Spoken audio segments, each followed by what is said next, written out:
Alors, quelle est donc la gravité de la transgression pour celui qui ne l'aurait pas fait comme il convient selon la règle?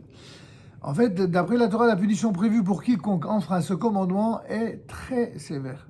Il est enseigné dans les maximes de nos pères, les fameux Pirkei Avot qu'on a cités précédemment, qu'une famine destructrice s'abat sur le monde lorsque ce prélèvement n'est pas effectué. Vous regarderez dans le 5e chapitre des Pirkei Avot au paragraphe 8.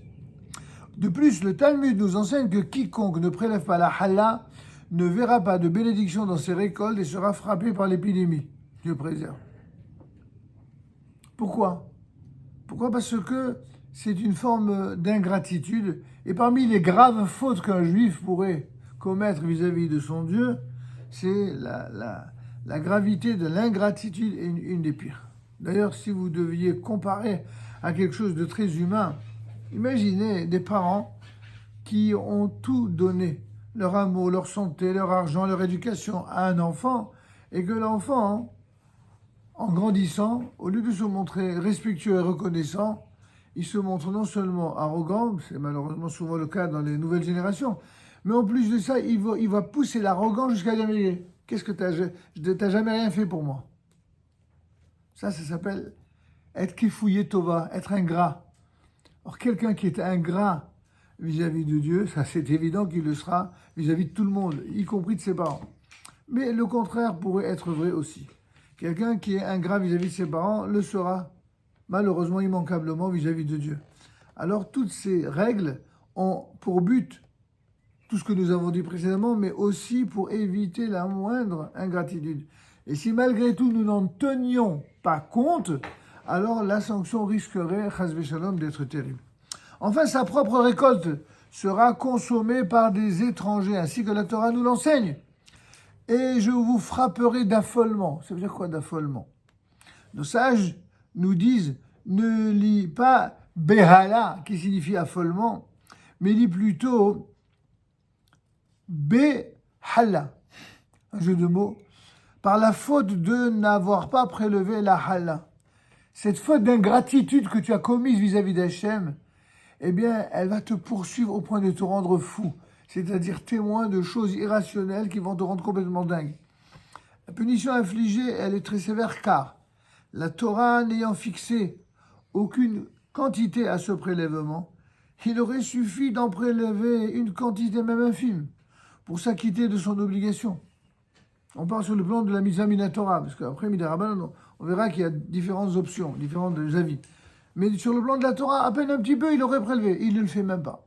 Quiconque refuse d'effectuer ce prélèvement fait donc preuve d'une mauvaise volonté manifeste, évidente. Quand quelqu'un fait preuve de mauvaise volonté à l'égard de celui qui lui a donné la vie, qui lui a donné la subsistance, qui lui a donné la santé, eh bien, Dieu n'aime pas ça. Et ça, on peut le comprendre. C'est ce que, en tout cas, explique le Hanaf Haetz Avot à la page 349. Il est donc souhaitable que l'épouse qui habituellement est celle qui fait le pain, traditionnellement, c'est elle qui... Bon, il n'est pas interdit pour un homme de faire le pain, mais on dit que traditionnellement qu'il y a 3 mitzvot qui sont plus particulièrement décernées aux femmes, puisqu'elles sont détentrices, presque comme une chasse gardée de ces mitzvot, symbole de bénédiction, de protection pour elle, son mari, ses enfants. C'est quoi ces mitzvot? On s'en souvient par un acronyme, c'est justement Hanna. Hanna, c'est Halla, Nida et Hadlakat Nerot. Halla, c'est le prélèvement de la Halla. Nida, c'est les règles de pureté familiale. Et Hadlakat Nerot, c'est l'allumage des veilleuses, notamment le Shabbat et les fêtes juives. D'accord? Donc, si une femme elle est malade, si elle est à l'hôpital, si elle vient d'accoucher, un homme il peut faire tout ça. En tout cas, en ce qui concerne la Halla et Hadlakat Nerot, il peut le faire sans aucun problème. Mais a priori, quand une femme est en bonne santé, c'est elle qui le fait. Et c'est bon pour elle, c'est bon pour son foyer, c'est bon pour les enfants, c'est bon pour tout le monde. Et pour revenir à ce qu'on a dit, il est souhaitable que l'épouse, elle, procède au prélèvement de la Halla et le vendredi de préférence, veille de Shabbat, car historiquement, c'est en faisant fauter Adam Arishon, le premier homme de l'histoire, premier homme en tout cas biblique, et c'était un vendredi, veille de Shabbat. Et comment elle s'appelait, la dame Hava. Hava a entraîné ce que disent nos maîtres dans le Midrash. Elle a entraîné la perte de la hala du monde. Le Talmud sous-entend que la femme a fait d'une certaine manière échouer Adam, le premier homme qui fut créé à partir de la terre et qui lui-même est comparé au prélèvement de la terre. La femme devra donc réparer cette faute en prélevant la hala le même jour. Évidemment, si vous pourriez légitimement être surpris, sans être pour autant féministe, mais je dirais c'est bon, ok, peut-être qu'elle n'a pas été très clean dans le fait qu'elle l'a incité, qu'elle l'a séduit, ok, mais bon, il avait qu'à ne pas l'écouter.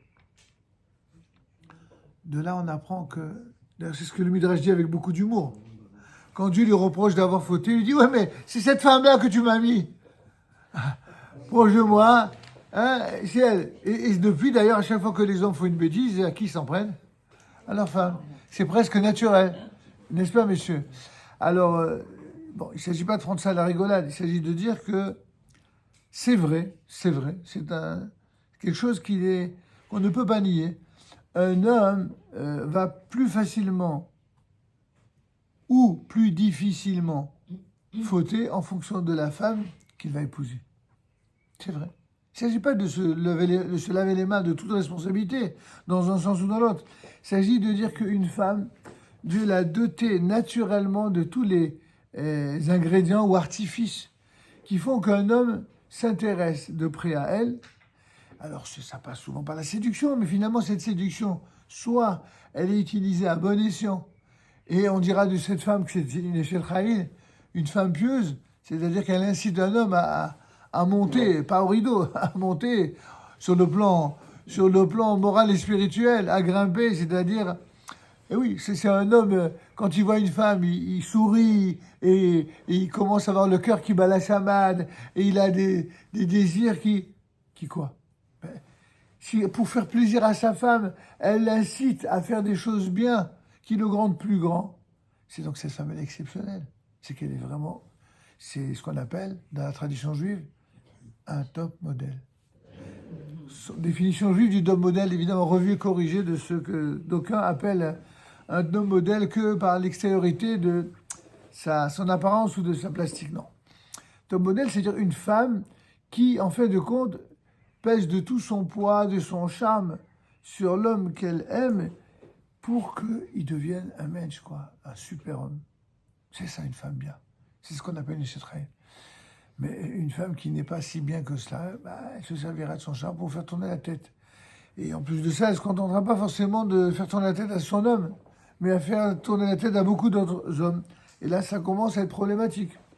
C'est pourquoi l'idée n'est pas dans ce midrash de dire tout est à cause de la femme. Non, pas du tout.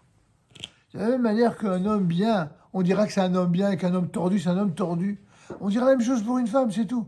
Sauf que une femme, elle a un effet sur un homme qui est, j'allais presque dire naturel. Alors vous allez me dire, un homme aussi peut avoir un effet sur une femme. C'est vrai. Mais d'une autre manière. Un homme, l'effet qu'il a sur la femme, c'est pas par la séduction. Sauf si c'est un homme qui est un homme-femme. Ça, c'est un autre sujet que j'ai pas envie d'aborder dans un cadre de cours de Torah sérieux. Mais quand il s'agit d'un homme qui est vraiment un homme pourra effectivement être respecté, entendu, écouté par sa femme quand il est tout simplement exemplaire dans son comportement, quand il est sage. Une femme, elle ne demande qu'à aimer un homme sage. Elle ne demande qu'à respecter un homme qui est top, qui est respectable. Croyez-moi, c'est une évidence. Quand un homme, vraiment c'est un homme, une femme, mais pourquoi voulez-vous qu'elle fasse autre chose à moins que justement elle soit pas bien? Enfin, c'est pour ça qu'après, il faut bien réfléchir à quelle est la personne que l'on choisit et qui on va épouser, d'un côté comme de l'autre.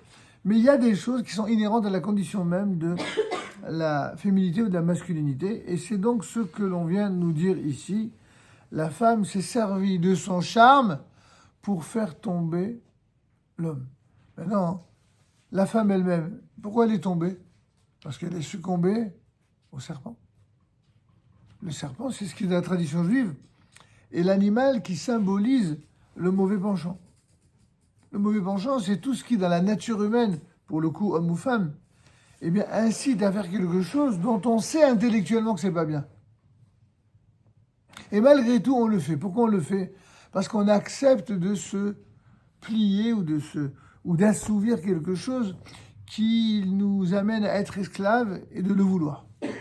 Alors, toute l'étude de la Torah et l'accomplissement des mitzvot, c'est de s'habituer à lutter contre cette tendance qu'on appelle Yetzer Hara. Et pour ça, il faut beaucoup d'amour. C'est pour ça que dans le schéma Israël, il y a marqué « Tu aimeras l'Éternel ton Dieu, bechol levavecha » de tout ton cœur.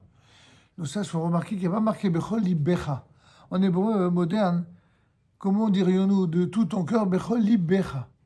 Et dans le schéma Israël, il n'y a pas marqué libecha, mais levavecha avec deux bêtes. La Gemara dit, c'est quoi ces deux bêtes? D'où ils sortent là? Mishte yitzerecha, avec tes deux penchants. Il faut aimer Dieu de tout ton cœur. Ça veut dire de tous tes cœurs, avec tes deux penchants. Ça veut dire que tu fasses du bien ou que tu fasses du mal. Que tu sois sous l'emprise du Yetzer Tov ou même du Yetzer Hara, aime Dieu. C'est-à-dire que même quand tu sais qu'au fond de toi-même, tu fais quelque chose de pas bien, n'est pas ce soi-disant réflexe que certains ont en disant « Oh, bon, c'est trop dur, allez, c'est bon, allez, je laisse tomber. » Non, non, ne laisse pas tomber. Tu es tombé une première fois, relève-toi. Aime Dieu.